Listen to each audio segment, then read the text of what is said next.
So we're back with another article. This one's talking about underrated isekai that deserve second chances. So let's actually take a dive and see if there's actually any good ones in here that do deserve second chances.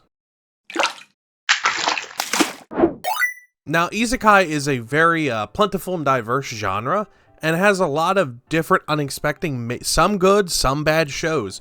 Mixture between heroes going on, a bunch of fantastic adventures, and then, some creeps getting reincarnated and somehow having a harem in another world because they got reincarnated in a 10-year-old body. But all right, let's take a look into these isekais and see what this article by Maria Remizova, I believe that's how you pronounce her name, I'm not sure. But let's see what she thinks deserves a second chance. So, going through here, she starting off talking about what isekai is and what, the reputation is of isekai as a genre as a whole. As we start going through, there are a few that they say is criminally underrated, and starting with Copcraft, which I've heard that this is good. I haven't watched it, which people would say, well, you being in your line of work, you should have watched it by now. It's on my to-watch list, but since it's actually in here, I'm going to give it a chance. Comment down below if you think Copcraft is actually good or not. Because, I watched the first episode and I was, really into it. But I never, unfortunately, went fully through with it. So, moving on. By the Grace of Gods, I heard is very good. For those who don't know, it's about a man who got reincarnated and he basically gets the gift to tame slimes, and you just follow his nice life and cozy life that he wants. It's very peaceful and slow kind of fantasy. Very nice change of pace given, a bunch of different ones out there like Mishoko Tensei or Failure Frame and other newer isekais. Newgate's another one that's coming up. There are a lot of action, very fast paced. Meanwhile, Grace of Gods is nice, calm, relaxed, nothing too, crazy. What's the next one? Oh, this came out in 2020. So, really? Oh, well, I thought I would have heard more about this. A lot of people didn't really talk about it, and they didn't put a lot of info here. Apparently, they just didn't do that. Okay. 12 Kingdoms is one I've heard people talk about. I don't know if this is good or not. It's an old classic. I'm curious if I can find this on Crunchyroll. For those who don't know what 12 Kingdom is, it follows a timid schoolgirl named Yuko, who is whisked away into this fantasy dimension as one of the rightful rulers, and she ends up exploring the culture's unique kingdoms, and you follow her journey from there. And, it's full of action and epic adventure and grand adventure and stuff. There's also a lot of, spelling errors. I just want to kind of throw that out there in this article. That's nice. That's, when you're looking through articles and reviewing them and doing stuff like that, you just love to see stuff like that. They do say it's not really good artistically still, but the genre and the idea behind it is still good, especially since it came out in 2002. So I'm curious on where I can find it. Hold on, I'm curious if I can find this on Crunchyroll. I doubt I can, but it's worth a look. To answer your question, my question, yes, I'm gonna add it to my watch list. You can find it on Crunchyroll, and it's 45 episodes, only dubbed, available on Crunchyroll, and it's for 14 plus. But yeah, 45 episodes. Look at that. You finish up, and that's pretty good. It's a nice, hefty thing, which is nice. Whether that be the actual end of it or not, they did say it was one season, but like I said, if that was the end or not is a different story. But let's get back to the article itself. Okay, the next one, oh no, I was told to avoid this. This is not really good. It is not one that is safe for people to watch or talk about, from what I've heard. Now and Then, Here and Now, I've been informed to avoid this at all costs. They said it's not good. A lot of people, you're saying it deserves a second season? This is one of those things that I can't give you a full opinion on because I have yet to watch it, and a lot of people said that you should avoid it, and I've been taking to people's word. Maybe I'll sit down one day and watch it, but they threw Now and Then, Here and Now on here, and they chose to get one of these knockoff covers that you can get the one in 5 different languages and stuff on the same DVD, and so you can tell it's homebrewed. And then here we go, more with these spelling errors again. Why do I feel like this is ChatGPT? I don't know why. I don't want to just throw that out there, but I'm starting to feel like that. All right, To Be Heroine is a unique isekai with a deep meaning than initially assumed. What is this anime?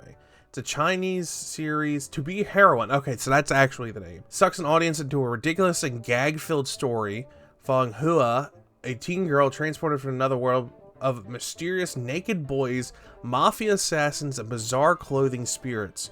Yet, beyond a series A with a thing above it, absurd beyond premise hides heartfelt dramatic stories about a turbulent time of coming of age. So they're saying it's a very good coming of age story, which, I mean, it could be. I've never heard of this. I never hear anyone talk about it.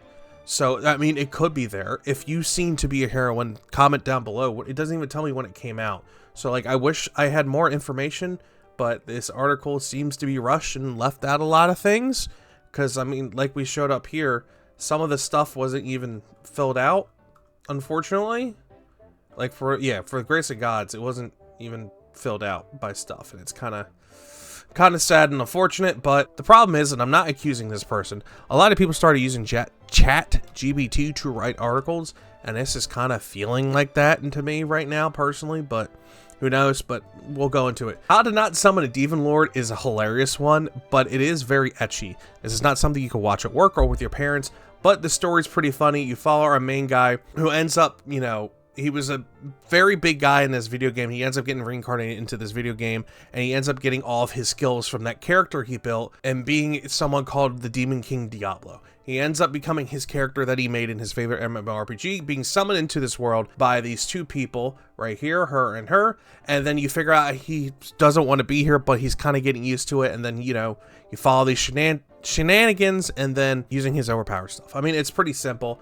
But what do they have to say? Whether a demon lord or a king is an anti-hero protagonist, love interest, or a villain, they are powerful characters. When it comes to common criticism of isekai genre receives repetitive tropes, unimaginative fantasy settings, the overabundance of fan service, How Not to Summon a Demon Lord is guilty of all of them, which I do agree, they are very repetitive tropes. There are some funny stuff, there are some good, clean humor, very little good, clean humor, but it's all very fan servicey. That's the best way I could put it. Very, very heavy fan service, which has earned the show a poor reputation. A seemingly generic story of an overpowered Demon King Diablo summoned into his favorite MMORPG to gradually acquire a sizable harem and dominate his enemies with superior skills, which in the second season they do give him a run for his money and he has to go get some help. But yes, it's pretty much he is very overpowered. Isekai Mao doesn't break new grounds when it comes to isekai story. However, what it does succeeding is crafting an endless, enjoyable, entertaining adventure that never takes itself too seriously, which I do agree. If anything, this show knows how to make fun of itself. It's very lighthearted. They do a very good job of keeping you entertained and keeping you into the show itself. So I do actually agree with that. And they actually filled out that there. I've heard the same about this one. Reborn as a vending machine. I now wander the dungeon embraces. I wonder the dungeon. It's absurd, but here it's very entertaining and keeps people in.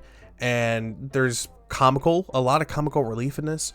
No anime genre gets more hate for over-relying on cheap gimmicks than isekai. However, when done right with the right amount of humorous self-awareness, even the oddest concept can bloom into a great story. Which I do agree. If it's anything's done well, it can make any unorthodox, any weird thing work. It can just do it. Reborn as a vending machine, I now wander the dungeon. Like many modern isekai, makes its premise obvious in the title. A lot of them do. Its unorthodox hero Boxo, becoming a vending machine in a fantasy world, and inexplicably turns into an essential asset for the local mages and adventurers.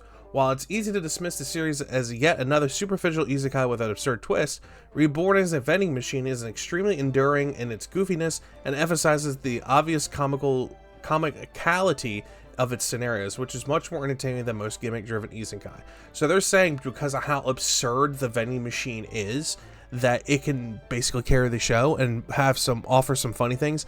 I've seen a couple clips where one of them, they're like in the lower half of a town where they're dealing with a lot of like sex workers and stuff, and they start handing out condoms from the vending machine, which is hilarious because they didn't, obviously they don't know what that is, but they're like, oh my god, it's giving us God-given protection against, to allow us to do all this work and stuff. I've seen stuff like that, which is hilarious. I mean, that is funny, and it carries it on. This is definitely available on Crunchyroll, by the way, if you do want to watch that. I know that for a fact it is. Alright, Sunny Boy is unlike anything else in isekai genre. I've never heard of Sunny Boy. There are going to be people out there that are saying, oh man, any tuber that hasn't heard of certain animes and keeps giving his opinion out. Well, I'm not giving any opinion of the anime. I'm giving it based off what the article says itself, because I'm not going to just make half-ass opinions on something that I haven't watched or read. While technically meeting both the solo criteria of becoming isekai, featuring characters traveling to another world, Sunny Boy is none of those elements that make a typical isekai story. A surreal experimental mystery that finds that finds a group of 36 students transported into a void together with their school building.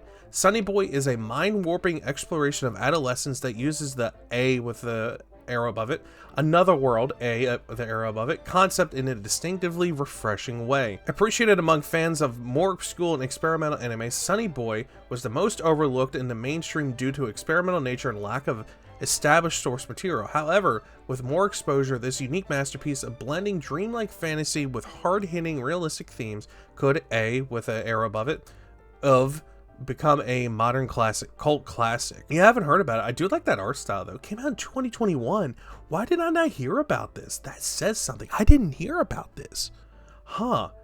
Sunny Boy is an enigmatic anime created by Shingo Natsume, which follows the group of high school students who are mysteriously transported into another dimension. When they discover they possess unique powers, as they navigate this unfamiliar world, the students face challenges that test their understanding of reality and their place within it. The series combines elements of science fiction and psychological drama to explore themes of identity and existence. That actually sounds really good. Let's see. Oh, well, there you go. It's on Crunchyroll. They finished that one. They filled that out. And then 80,000 gold in another world, which we've talked about this. I did a manga review on it, but it follows our main girl who unfortunately was pushed off a cliff, and when she fell, she grabbed onto a god and got these powers to transport between a fictional other world and our world. So she uses this power to transport back and forth, and she wants to make a living for the rest of her life. That's pretty much comes down to. It's hilarious because at one point, spoiler alerts for this, you can skip ahead I guess, but it basically, she brings the military over to fight a dragon, and it's hilarious because they're like in disbelief, but then they just show up and they just unleash like tow missiles and RPGs and just unload on it. It's hilarious. But yeah, this one's pretty good. I got a good kick out of watching this. It was pretty good. 13 episode. It's on Crunchyroll. Manga, I've read up to 100 something in their chapters. It's very good. I'm enjoying it. Nice pastime reading. El Hazard, the magnificent world popularized many of modern. Okay, so this is saying this kind of help. Okay, that's it. It doesn't even tell me where to find stuff. Okay, fine, whatever. El Hazard basically shot it forward is what it said. I haven't watched it. It's old. Came out in the 90s. I know that for a fact. Just even based off this, you can tell it came out in the 90s and just how the tropes are and stuff like that. When it comes to tracing back to the roots of modern isekai cliches, many of them go back to the A arrow point 90s in particular to El Hazard franchise. All right, it follows an ordinary high schooler Makoto and a group of his classmates as they explore a titular fantasy land of El Hazard, a classic OVA. The classic OVA didn't drag down any modern. Okay, yeah, this is all butchered up, and it's just butchered. But yeah, there were some actual good stuff, and I really do feel like this was thrown through some chat GBT, or they were trying to translate it. I believe, I'm not sure. It's very weird. There's a lot of misspellings in the article, but point is, they did have some good recommendations in it. So let me know what you guys think about the recommendations there. I'm surprised I didn't throw like Gate or something on there, but I did see a thing talking about abandoned anime, and Gate is one of them. So let me know what you guys think. I love you all. I appreciate you all, and I will see you all next time. Bye-bye.